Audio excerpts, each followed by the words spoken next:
వీటికి అమరావతి రాజధాని నిర్మాణానికి అదనంగా 15,000 కోట్ల రుణం పొందేందుకు కేంద్రం గ్రీన్ సిగ్నల్ ఇచ్చింది. ఈ మేరకు ప్రపంచ బ్యాంక్ ఏడీబీ బ్యాంక్ నుండి కూడా అదనంగా రుణం పొందడానికి కేంద్ర ప్రభుత్వం అనుమతినిచ్చింది. దీంతో ప్రపంచ బ్యాంక్ ఏడీబీకి ఏపీ సర్కార్కి దరఖాస్తు చేయనుంది. ఇప్పటికే 2 బ్యాంకులు $1.6 బిలియన్ ఇస్తుండగా హడ్కో మరియు 11,000 కోట్ల రుణం ఇస్తోంది. అదనపు రుణం మంజూరైతే కనుక 40,000 కోట్లు అందుబాటులోకి వస్తాయని కూడా తెలుస్తూ ఉంది. ఇదే అంశానికి సంబంధించి మరిన్ని డీటెయిల్స్ అంచడానికి మా కరెస్పాండెంట్ శ్రీహరి సిద్ధంగా ఉన్నారు. శ్రీహరి,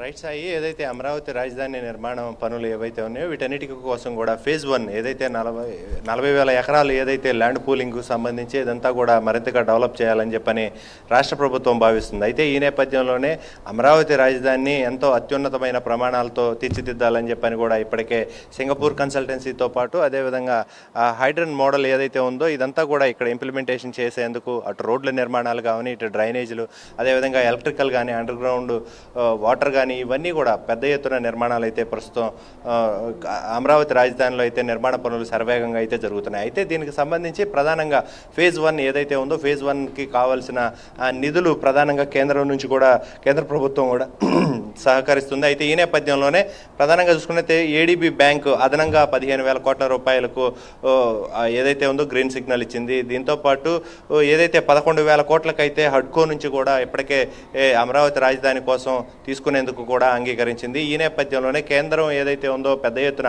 అమరావతి రాజధానికి పూర్తి సహాయ సహకారాలను అయితే అందిస్తున్న పరిస్థితి. మొత్తం ఓవరాల్గా చూసుకుంటే 25,000 కోట్ల రూపాయలు రాష్ట్రాన్ని మరింతగా అభివృద్ధి చేసేందుకు రుణాన్ని అయితే పొందేందుకు కూడా కేంద్రం ఆమోదం తెలిపింది. ఈ నేపథ్యంలోనే ఫేజ్ 1 పనులన్నీ నిర్మాణ పనులన్నిటినీ కూడా త్వరితగతిన వేగంగా పూర్తి చేయాలని చెప్పని రాష్ట్ర ప్రభుత్వం భావిస్తుంది.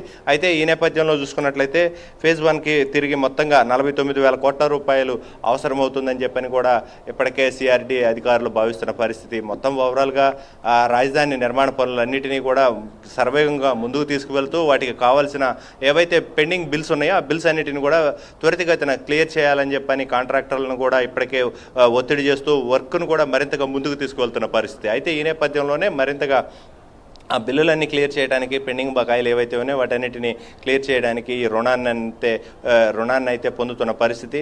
ఓవరాల్గా ఈ ఏదైతే ఈ రుణం తీసుకున్న తర్వాత ఆ అభివృద్ధి పనులు మరింత శరవేగంగా జరిగే అవకాశం అయితే కనబడుతున్న పరిస్థితి అయితే ఉంది. Sai, right, thank you Srihari.